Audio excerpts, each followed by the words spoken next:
a risk taker, and one of the leaders of rock's most famous band. But on December 8th, 1980, the world lost John Lennon forever. Since WNWFM in New York, I have the extremely sad task of informing you that John Lennon died tonight.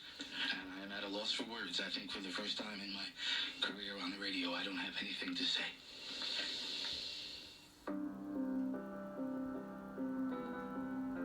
On December 8th, 1980, after 5 years out of the limelight, John Lennon was enjoying the success of his new album, Double Fantasy.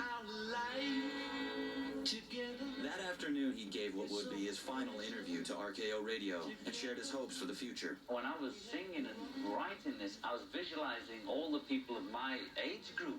I'm singing to them. I'm saying, how are you? Wasn't the 70s a drag, you know? Here we are, well, let's try and make the 80s good, you know? While there's life, there's hope. After the interview, John and Yoko went to their recording studio and celebrated the fact that Double Fantasy had been certified as a gold record. On a spiritual level, he was so high, and some force kind of wanted to stop it, I suppose. Shortly before 11 p.m., John and Yoko returned to their apartment at the Dakota, where a deranged fan named Mark David Chapman fired 5 shots from a handgun, hitting John Lennon 4 times.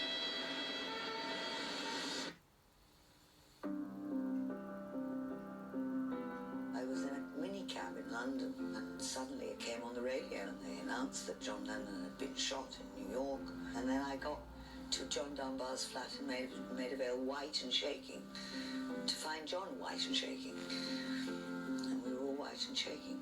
Imagine there's no heaven. Almost immediately, thousands of fans began gathering outside the Dakota as the world reacted with disbelief, shock, and outrage. Lennon was a great visionary. He was somebody who had all of this symbolic power. He was an international symbol of peace. He was somebody who seemed bigger than rock and roll, bigger than music. He just seemed to encompass it all. And when he died, all of that seemed to be lost. Imagine all the people. 6 days later, millions of people around the world stood silent for 10 minutes to honor John Lennon's unique spirit, as Yoko Ono had requested.